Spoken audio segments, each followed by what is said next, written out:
गुरु प्यारी साध संगत जी, सभी को प्यार भरी राधा स्वामी जी। हमने अपना पूरा जीवन लगा दिया। चाबी खोजने में तो हमें ताला तो क्या दरवाजा भी नहीं मिला। उस कुल मालिक परमात्मा के घर में हम जो नाम के ये 5 शब्द बार बार दोहराते हैं, जो हम सिमरन करते हैं, जो हम जपते हैं, तो यह केवल शब्द नहीं है। शब्दों में जो ताकत है तो वह हमारे सद्गुरु जी की कृपा से ही आती है। और फिर जिस पर सद्गुरु की कृपा हो जाती है तो फिर उस अभ्यासी का, उस सत्संगी में रूहानी ताकत का संचार होने लगता है। जब हम अपने आसन पर चौकड़ी मारकर सिमरन भजन करते हैं तो जो हम सिमरन करते हैं, जिन शब्दों को हम बार बार दोहराते हैं, तो यह हमारा किया हुआ सिमरन कहीं आसमान में गायब नहीं हो जाता है। ये तो वहां पर सुना जाता है। जो भी सत्संगी सिमरन के लिए बैठता है तो उनकी हाजिरी लगती है और वह हमारे लेख में लिखा जाता है। और फिर चाहे हम 1 मिनट भी सिमरन करते हैं तो वह भी हमारे लेख में लिखा जाता है। और इसी तरह हम जो सेवा करते हैं तो वह भी हमारे लेख में लिखी जाती है। हम जितनी भी सेवा करते हैं, चाहे थोड़ी करें चाहे ज्यादा करें, तो वह हमारे लेख में लिखी जाती है। जिस तरह हम किसी गरीब मजदूर का हक नहीं रखते, तो उसी तरह सद्गुरु भी हमारे द्वारा की गई सेवा का कभी हक नहीं रखते हैं, बल्कि वह तो हमें कई गुना ज्यादा इसका फल देते हैं। अब कई लोग यह भी कहते हैं कि ये 5 नाम तो किताबों में लिखे हुए हैं, मोबाइलों में भी लिखे हुए हैं, तो हम यहीं से भी लेकर इन नामों को रख सकते हैं, इन्हें बार बार दोहरा सकते हैं। लेकिन भाई, मगर जो नाम हमें अपने सद्गुरु से मिलता है, तो सद्गुरु अपनी शक्ति और अपनी पावर उन शब्दों में डाल देते हैं। क्योंकि जो रहमत होती है तो वह हमें केवल सद्गुरु के मुख द्वारा ही दिए गए नाम यानी शब्दों में होती है। क्योंकि सद्गुरु की दया, मेहर, कृपा दृष्टि उन 5 शब्दों में भरी हुई है। जैसे कि बंदूक के बिना गोली, क्योंकि बंदूक के बिना गोली अगर हमें किसी पर मारे तो उससे उस चीज को ज्यादा असर नहीं पड़ेगा, और अगर वही गोली हम बंदूक में डालकर मारे तो उसका कितना असर होगा ये तो आपको पता ही है। ऐसे ही अगर नाम अपने सद्गुरु से मिला है तो हमें केवल उस नाम को जपने से ही लाभ होगा, और सद्गुरु से नामदान नहीं लिया और किताबों के अंदर से देख कर रख लिया तो उस नाम का कोई भी फायदा नहीं है। इसलिए साध संगत जी सेवा करें, अपने कर्तव्य का पालन करें और सद्गुरु जी की खुशियां प्राप्त करें।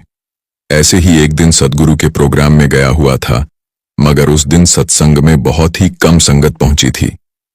फिर उस समय सद्गुरु जी से किसी बच्चे ने एक प्रश्न पूछा, सद्गुरु जी, आज करवा चौथ का व्रत है और यहां पर संगत बहुत कम आई हुई है। तो फिर उस बच्चे के इस प्रश्न का उत्तर देते हुए सद्गुरु जी ने फरमाया कि बेटा, अगर भूखा रहने से पति की उम्र बढ़ जाती तो फिर कोई भी मां अपनी बहू को खाने के लिए नहीं देती, उसे हमेशा भूखा रखती, ताकि मेरे बेटे की उम्र बढ़ जाए, उसको कभी कुछ भी ना हो। अब कई सुहागन सेवादार बहनें और संगत करवा चौथ का व्रत रखकर सत्संग में आई हुई हैं। फिर सद्गुरु जी के मुख से यह बात सुनकर उन्होंने गुरुघर का लंगर खा लिया कि अगर हमारे भूखा रहने से हमारे पति की उम्र नहीं बढ़ती तो फिर हम भूखा क्यों रहे। इसलिए सद्गुरु जी फरमाते हैं कि हमारे जन्म समय ही हमारी मृत्यु का समय भी तय हो जाता है, साथ ही लिखा जाता है। क्योंकि जितनी सांसें हमें परमात्मा ने दी हैं तो सब गिनती की दी है, और इनमें एक भी सांस ना ही कम हो सकती है और ना ही ज्यादा हो सकती है। क्योंकि सद्गुरु जी तो हमेशा अपनी संगत को इन वहमों भ्रमों से निकालते हैं।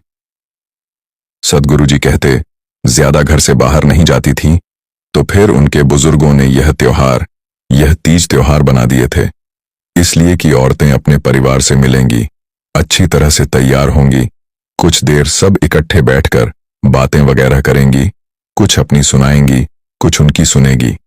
इसी बहाने परिवार में अपने बुजुर्गों को कुछ लेना देना भी हो जाएगा।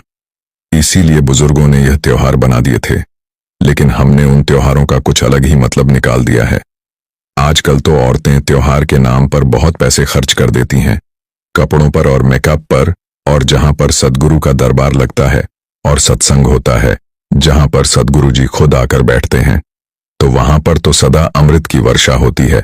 और जो लोग शब्द सूरत के घाट पर नहीं पहुंचते तो उनको इसकी कोई खबर नहीं होती, वरना सत्संग तो अमृत है। संत के संग और महिमा का वर्णन नहीं किया जा सकता है। सद्गुरु जी फरमाते हैं कि चाहे सत्संग में सद्गुरु की दृष्टि तुम पर पड़े या ना पड़े, मगर हमें उनके दर्शन करने चाहिए, क्योंकि वह जानी जान है। क्योंकि अगर सद्गुरु के निकट रहने का मौका ना भी मिले तो भी अपने अंतर में सद्गुरु निज रूप यानी कि सद्गुरु की धारा बह रही है, तो हमें उससे मेल मिलाप करना ही आंतरिक सत्संग है। अगर बाहर से सद्गुरु के दर्शन नहीं होते तो इधर उधर भागने की जरूरत नहीं है सद्गुरु के दर्शनों के लिए, क्योंकि सद्गुरु जी खुद फरमाते हैं कि भाई यह तो बाहरी दर्शन है, यह भी करने चाहिए मगर मौका मिले तो। मगर जो असली दर्शन है तो वह तो हमारे अंतर में है, इसलिए अपने सतगुरु के नूरानी स्वरूप को अंतर में खोजो, क्योंकि सतगुरु तो हर समय अंतर में हमारा इंतजार कर रहे हैं। वह तो बाहें फैलाकर खड़े हुए हैं, मगर हम ही हैं कि कुछ करते नहीं हैं, हमारे ऊपर असर ही नहीं होता। और देखना कि जिस दिन हम अपने अंतर में पहुंच जाएंगे तो सतगुरु हमें अपने गले से लगा लेंगे, और हम जितना ज्यादा सिमरन की तरफ अपना ध्यान लगाएंगे तो हम और आगे बढ़ते जाएंगे। और फिर ऐसे ही लगातार अभ्यास करते करते हम धीरे धीरे अपने प्यारे सतगुरु के पास पहुंच ही जाएंगे। क्योंकि अगर हम रोजाना दरवाजा खटखटाएंगे तो फिर सतगुरु को दरवाजा खोलना ही पड़ेगा। इसीलिए साध संगत जी सिमरन को समय दें, सिमरन में लगे रहे और सतगुरु जी के कहे अनुसार इन 24 घंटों में से केवल 2.5 घंटे का समय सिमरन को देना है। अपने सतगुरु के लिए यह 2.5 घंटे का समय जरूर निकालना है। अपना काम करते रहे पूरी लगन के साथ, पूरे मन के साथ, बाकी सब सतगुरु पर छोड़ दे, क्योंकि जो करना है तो वह तो सतगुरु ने ही करना है। हम सिर्फ अपना फर्ज निभा सकते हैं, अपना काम कर सकते हैं, सतगुरु के कहे के अनुसार कर सकते हैं। बाकी जो देना है तो वह सतगुरु के हाथ में है, और जो हमें कम मिला है तो हमें अपना काम करना है, क्योंकि अगर हम अपना काम करेंगे तो फिर सतगुरु भी अवश्य अपना काम करेंगे। हम आपको एक छोटी सी साखी सुनाते हैं। पहली पातशाही श्री गुरु नानक देव जी के समय की बात है। एक गांव में मलिक भागो नाम का एक धनी व्यक्ति रहता था। पठान हाकिम का दीवान होने के कारण एक प्रतिष्ठित व्यक्ति माना जाता था। उसने अपने पिता का श्राद्ध किया और दूर दूर से संत महात्मा आए हुए थे। उनको भोजन खिलाया गया ताकि उसको परमार्थी लाभ मिल सके। और फिर सतगुरु नानक देव जी महाराज भी संसार की यात्रा करते हुए अपने सेवक भाई लालो के घर पर पहुंचे थे, और कुछ दिन उनके घर पर रहे और उनके घर का भोजन भी खाते थे। किसी ने मलिक भागो से शिकायत की कि एक महात्मा जी हैं जो कि भाई लालो के घर पर ठहरे हैं और उनका ही भोजन ग्रहण करते हैं। और फिर जब मलिक भागो को इस बात का पता चला कि लालो के घर एक महात्मा ठहरे हुए हैं, तो फिर उसने अपने आदमी को भेजकर सतगुरु नानक को और उनके साथियों को अपने घर पर भोजन के लिए बुलाया, क्योंकि उसको पता था कि अगर कोई साधु, कोई संत महात्मा भूखा रह गया, उसने अगर भोजन नहीं किया तो उसके पिताजी का श्राद्ध सफल नहीं होगा। इसलिए उसने अपने आदमियों को सतगुरु नानक को बुलाने के लिए भाई लालो के घर भेज दिया, मगर सतगुरु जी ने उसके घर जाने से मना कर दिया। मलिक भागो ने सोचा कि जब तक सभी महात्मा भोजन नहीं कर लेते तो तब तक उसके घर का भोजन अधूरा रहेगा। इसलिए उसने सतगुरु नानक को बुलाने के लिए अपने आदमी फिर से भेज दिए, और फिर दूसरी बार बुलाने पर सतगुरु जी मलिक भागो के घर आ गए। और जब सतगुरु नानक महाराज मलिक भागो के घर जा रहे थे तो भाई लालो जी भी उनके पीछे पीछे चल पड़े और उनके साथ ही मलिक भागो के घर पहुंच गए। फिर मलिक भागो ने सतगुरु जी से पूछा कि आप भोजन खाने के लिए क्यों नहीं आए मेरे घर पर। फिर सतगुरु नानक पाशा ने कहा कि ला मलिक, अब खिला दे। और फिर जब सतगुरु जी ने पीछे मुड़कर देखा कि भाई लालू जी भी खड़े हैं, फिर सतगुरु जी ने कहा कि लालो, तुम भी अपनी रोटी ले आओ। फिर सतगुरु जी की यह बात सुनकर लालो दौड़कर गया और गोदरेज की रोटी और बिना नमक का साग ले आया, और उधर मलिक भागो के आदमी पूरी कचौरी ले आए। और फिर इतने में वहां पर काफी भीड़ इकट्ठी हो गई।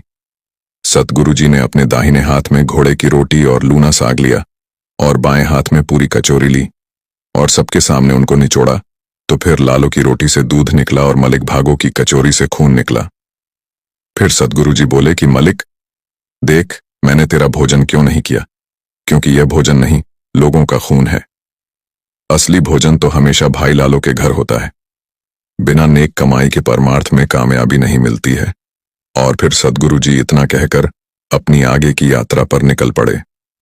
साध संगत जी कहते हैं कि हमारे शरीर के ऊपर अगर कोई चोट लग जाए, किसी चीज से हमारे शरीर पर घाव लग जाए, तलवार से या फरसे से, तो हम वह चोट व घाव सहन कर लेते हैं, मगर कोई हमें कड़वे बोल बोल दे तो हम उसको सहन नहीं कर पाते हैं।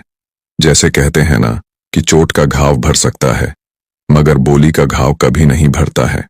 हमें कई ऐसे वचन बोल देता है जो हमारे अंदर उनको सहन करने की क्षमता नहीं रहती, और फिर क्या होता है यह तो आपको पता ही है।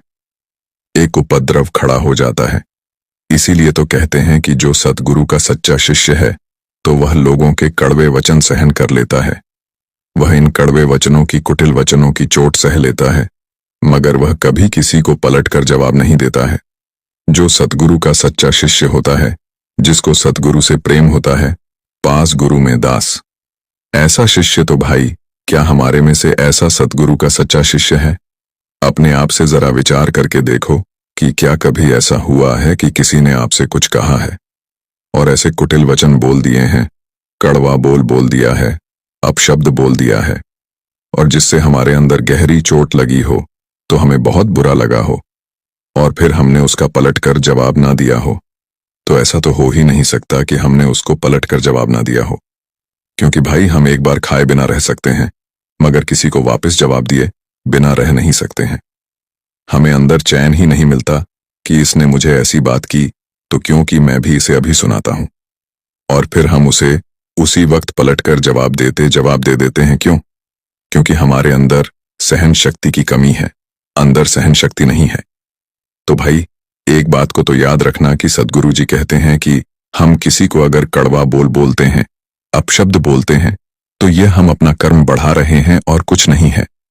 अब देखो कि एक तो हम सिमरन भजन करते ही कहाँ हैं, भजन बंदगी करते ही कहाँ हैं, और अगर हमने थोड़ी बहुत की भी होती है तो वह भी हमारी व्यर्थ चली जाती है। जब हम किसी को कड़वा वचन, कुटिल वचन, अपशब्द बोलते हैं तब, अब आपके साथ, हमारे साथ ऐसा होता है।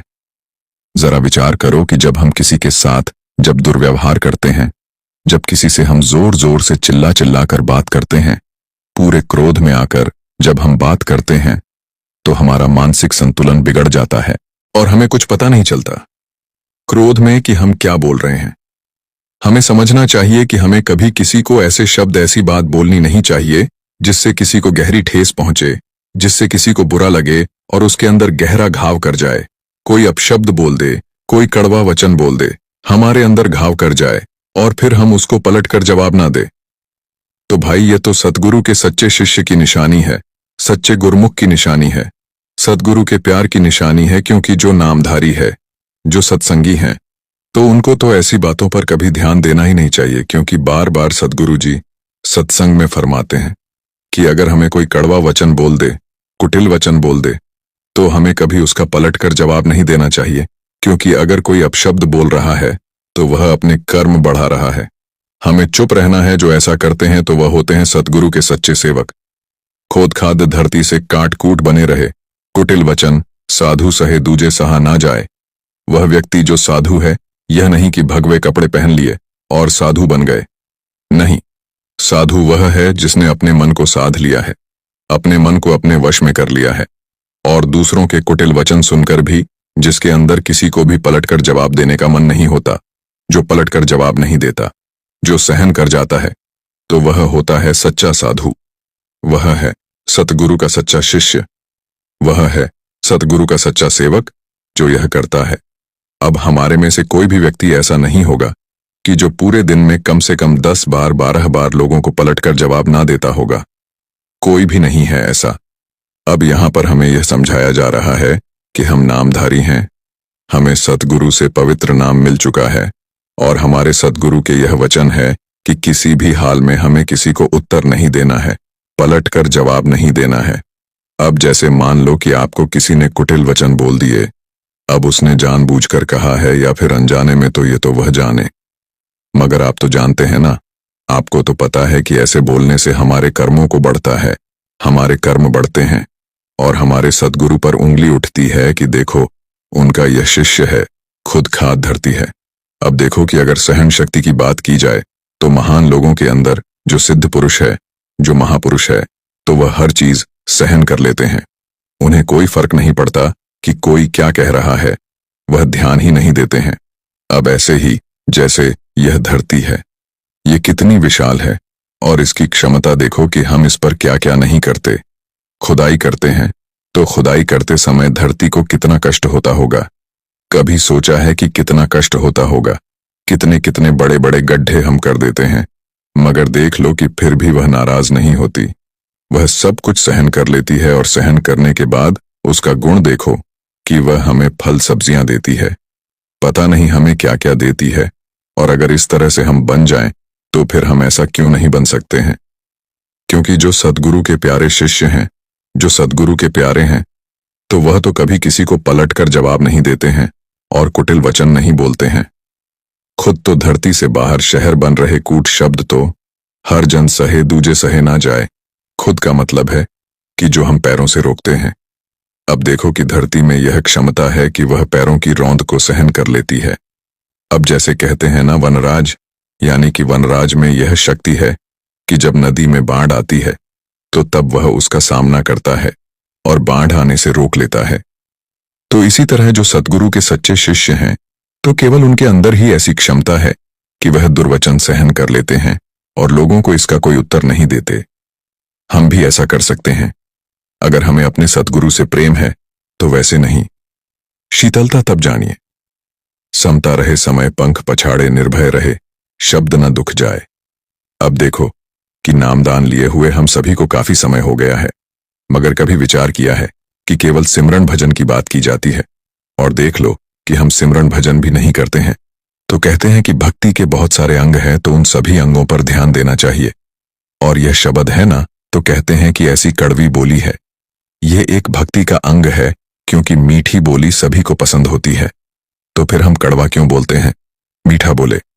अब देखो कि जब हमें लालच होता है, जब हमें अपना काम निकालना होता है, तब हम फिर लोगों की चापलूसी करते हैं, और फिर उस समय देख लो कि चाहे वह हमें दुर्वचन भी कहता है, तब भी हम उसकी हाँ में हाँ मिलाते हैं, क्योंकि हमारा उससे काम जो होना है। इसलिए जरा समझने की कोशिश करें कि जब आप अपना काम निकालने के लिए किसी से बहुत ही प्रेम से प्यार से बात करते हैं, अच्छे अच्छे वचन बोलते हैं, और इसी तरह अगर हम अपने जीवन का एक हिस्सा बना लें कि हमें मधुर वाणी बोलनी है, प्यारी वाणी बोलनी है, हितकर वाणी बोलनी है, ऐसी वाणी बोलनी है कि जिससे किसी को चोट ना पहुंचे। अब जैसे कोई बात आपसे कही जा रही है और फिर आप उस बात का तुरंत उत्तर देते हो, और वह भी बिना सोचे समझे, तो फिर समझने वाले पर इसका क्या असर होगा। और फिर देख लो कि थोड़ी देर में बात लड़ाई झगड़े तक पहुंच जाती है, और फिर जब विचार करते हैं तो पाते हैं कि कहीं ना कहीं गलती हमारी ही होगी। अब आप समझ रहे हैं कि बाहर के झगड़ों की बात हो रही है, तो संत मत में जरा समझो कि यह बाहर की लड़ाई झगड़े की बात नहीं हो रही है, यह तो हमारे अंदर का झगड़ा है। जब आप अंतर से शीतल और पवित्र रहोगे, तो फिर मन में भी शीतल और सुंदर विचार आएंगे। और अगर अंदर क्रोध भरा हुआ है, लोभ भरा हुआ है, अहंकार भरा हुआ है, तो फिर सोच इन विषय विकारों में ही फंसी रहती है, और फिर उसी तरह कड़वे कुटिल वचन बोलती है। इसलिए भाई जरा समझो कि कोई ऐसा शब्द ना बोलो कि जिससे किसी को कोई दुख पहुंचे। इसलिए सद्गुरु जी कहते हैं कि सभी दुख दूर हो जाएंगे अगर हम मीठा बोलने लगे, हितकर बोलने लगे। तो अब आप जिस तरफ भी नजर मारकर देख लो कि अधिकतर जो झगड़े हैं, तो वह बोलने के कारण ही है, अपशब्द बोलने के कारण है। जितने भी अंदर लोगों के मैल भरी हुई है, क्रोध भरा हुआ है, तो जब कोई झगड़ा होता है तो फिर वह उस क्रोध को किस तरह बाहर निकालते हैं। तो आपने सुना भी होगा और आप सुनते भी हैं कि यह मेरा बेटा है जिसके लिए मैंने सारी जिंदगी दांव पर लगा दी, और आज यह मुझे कुटिल शब्द बोल रहा है। इसने ये शब्द बोले हैं जो मेरे हृदय में घाव कर गए हैं, मेरे हृदय को छलनी करते जा रहे हैं। और ऐसे ही जब बेटी माँ को बोलती है तो माँ सोचती है कि यह क्या हो रहा है, और ऐसे ही देश विदेशों में झगड़े खड़े होते हैं। तो यह सारा का सारा बखेड़ा केवल शब्द को शब्द के कारण और होता है और कुछ नहीं। पछाड़े निरपेक्ष सहे शब्द दुख जाए, हमारे अंदर वास्तविक शीतलता का गुण समझना चाहिए।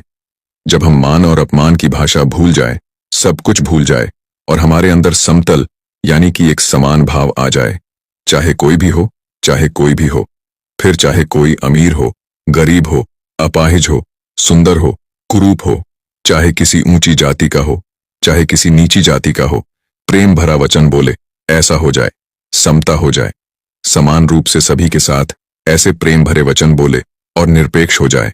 और फिर जब ऐसे साधु हृदय वाले जब बन जाओगे, फिर कहीं पाओगे कि जो सामने वाला जो कुटिल वचन बोल रहा था, तो वही आपका आदर और सत्कार करेगा। अब इसका सिमरन भजन से क्या लेना देना है, और हमारा मन मकसद तो सिमरन भजन का है। तो भाई सिमरन भजन से इसका लेना देना है, क्योंकि जब हमारे अंदर मानसिक तौर पर शांति होगी, तभी तो सिमरन भजन ऊंचे दर्जे का होगा ना। बड़े प्रेम के साथ नाम जपोगे तो फिर ध्यान बहिर्मुखी नहीं होगा। दूसरों का दुख जान पाओगे, समझ पाओगे। दूसरों के दुख की पीड़ा जब खुद सहन करोगे, कबीर शीतलता भई पाया ब्रह्मज्ञान जीवन सुंदर जहान जले, मैं मेरे खुद के समान। अब जरा समझने की कोशिश करें कि सद्गुरु ने जो नामदान दिया है और जब उसका मुझे ज्ञान हुआ, उसे कहते हैं ब्रह्म ज्ञान हुआ, तब मेरे अंदर शीतलता प्रकट हुई और तब मुझे हर जगह संतति यानी एक समान भाव ही मेरे अंदर आ गया। और मैं इसी मान अपमान को कुछ भी पाने की आसक्ति अब मेरे अंदर नहीं रही, और अब मैं हर तरह से सुखी हो गया हूं। और अब सिर्फ मुझे मेरे सद्गुरु का सिमरन भजन ही याद रहता है और कुछ नहीं। तो भाई हम भी कर सकते हैं, और वह भी बड़ी सरलता के साथ कर सकते हैं। इसीलिए हम कहते हैं कि आज से ही और अभी से यह निर्णय ले लो कि हम यह करेंगे। किसी के साथ कोई शब्द नहीं बोलेंगे, कुटिल शब्द नहीं बोलेंगे। इसलिए मन के अंदर शीतलता लाओ, प्रेम भाव लाओ, ऐसा हृदय बना लो। ऐसे प्रेम भाव वाले हृदय को सद्गुरु भी बहुत पसंद करते हैं, और आप कभी दुखी नहीं रहोगे।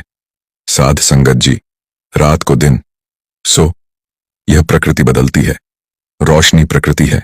इसके लिए हमें कोई ऊपर वाला उद्यम करने की जरूरत नहीं है कि चलो मेहनत करें, कोई जप तप करें ताकि सूर्य उदय हो जाए। नहीं, हमें कुछ करने की जरूरत नहीं है, क्योंकि सूर्य तो उदय होगा ही होगा। हम चाहे कुछ करें या ना करें, हम कुछ भी ना करें तो भी दिन तो होगा ही होगा। और अगर हम चाहे लाख जतन करें रात को रोकने के लिए, मगर रात फिर भी होगी ही होगी, क्योंकि यह दिन और रात प्रकृति है। प्रकृति करके आते हैं, रात दिन में बदल जाती है, रोशनी हो जाती है, और इस रोशनी के लिए हमें कोई उद्यम मेहनत करने की जरूरत नहीं है। मगर अंदर ज्ञान का दीपक जल जाए तो इसके लिए तो कुछ करना पड़ेगा। यह अपने आप नहीं होगा, क्योंकि अगर अपने आप होता तो अब तक तो हो जाता। क्योंकि हम तो कई जन्मों से अंधेरे में भटक रहे हैं, अनंत जन्मों से अंधेरे में ही अनंत जन्म भटक रहे हैं। अनंत जन्म से ऐसा अंधेरा जैसे अमावस की रात कभी दिवाली हुई ही नहीं। क्यों? क्योंकि यह प्रकृति नहीं करेगी। और अगर यह भी प्रकृति कर देती, जैसे दिन अपने आप हो जाता है, तो कभी मुख से धन्यवाद नहीं निकलता, कभी शुक्राना नहीं निकलता। दिन की अहमियत को हम समझते नहीं, कोई कद्र नहीं करते। खर्चों जो भरा रख दे, ना पाए, जो चीज जल्दी मिल जाए, बिना मेहनत किए मिल जाए, तो उसकी कोई कदर नहीं करता। इसलिए तो दीपक तो हमें खुद ही जलाना पड़ेगा, और जितना संभव हो अंदर का दीपक नहीं जलता। मन मंदिर में दीपक बलिया जितना समय तक नहीं चल सकता। दीपक शब्द प्रकाश या जितना समय यह प्रकाश नहीं होता, तो उतना समय तो दुख तकलीफ वैसे के वैसे ही रहेंगे। तन रोगी भी है, तन रोगी भी है, और जब दीपक जल जाए, रोग शोक दुख जरा मरा, हर जन्म नहीं निपटानी बात खत्म। यह नहीं होगा, यह सिलसिला नहीं होता। हाँ, ऐसा हो सकता है जब लू चल रही है तो सभी को लगेगी और संतों को भी लगेगी।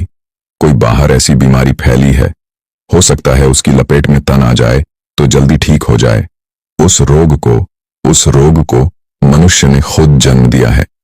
बाकी रोग मनुष्य के खुद के पैदा किए हुए हैं। कोई चीज चली गई है तो ठीक है, मगर नहीं, यह शोक करता है कि क्यों गई है, बहुत प्यारा था, वह तो चला गया। अब जैसे कुछ ही समय की बात है कि एक बुजुर्ग अचानक रोने लगा। उसको अपनी मां की याद आ गई, क्योंकि जाना तो हर किसी ने है। अब याद आ गई तो सब हृदय शोक से भर गया। जो पास था वह चला गया तो शोक, और जिस चीज को चाहते हो कि वह मिल जाए और ना मिले तो चिंता, और बस इसी में जिंदगी गुजरती रहती है। मगर संत इस तरह नहीं जीते। इससे पहले एक सूफी का शेर आपको सुनाते हैं। वह कहते हैं, जो हंस रहा है सो हंस रहेगा, जो रो रहा है सो रो रहेगा।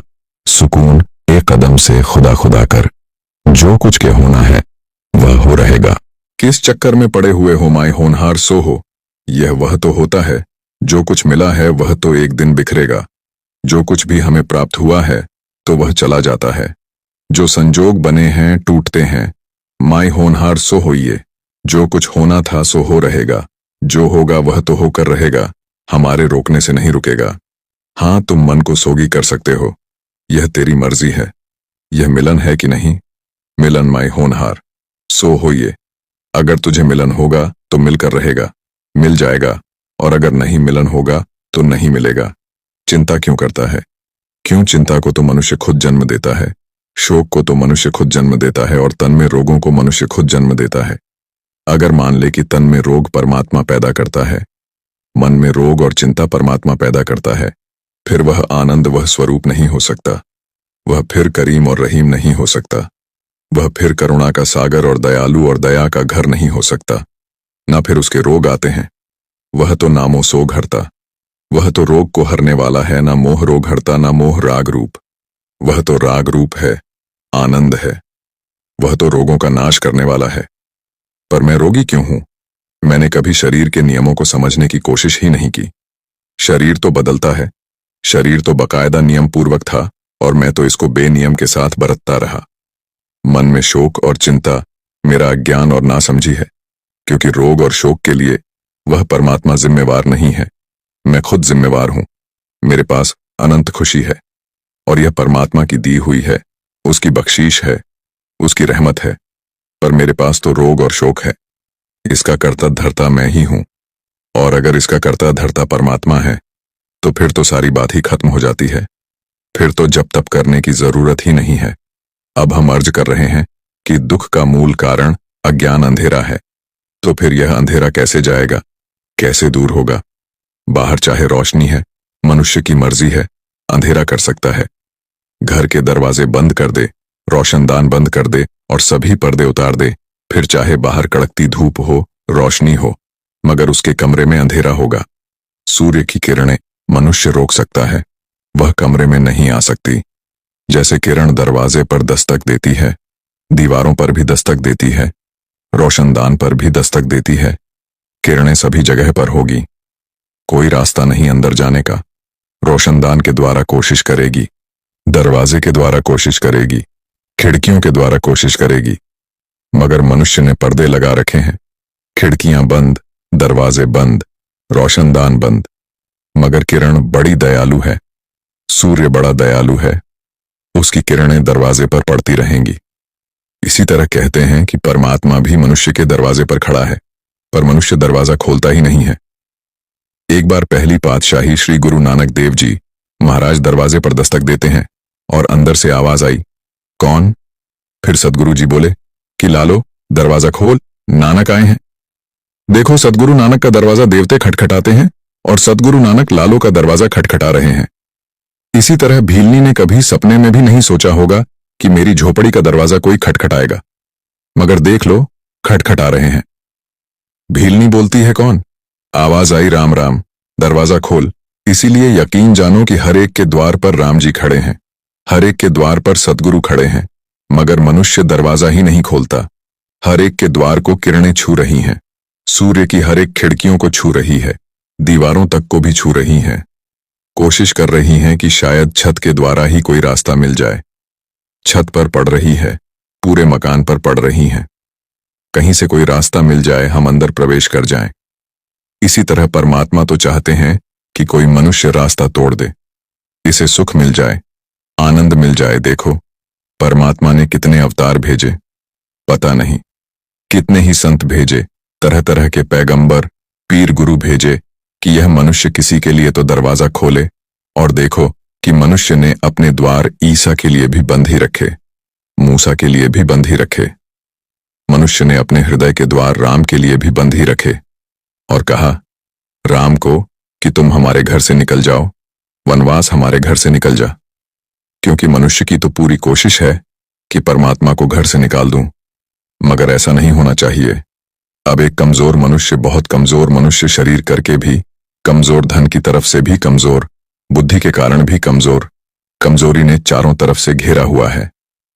परमात्मा को आवाज लगाता है कि प्रभु आप मेरी सहायता करो, मैं तो हर तरफ से कमजोर हूं।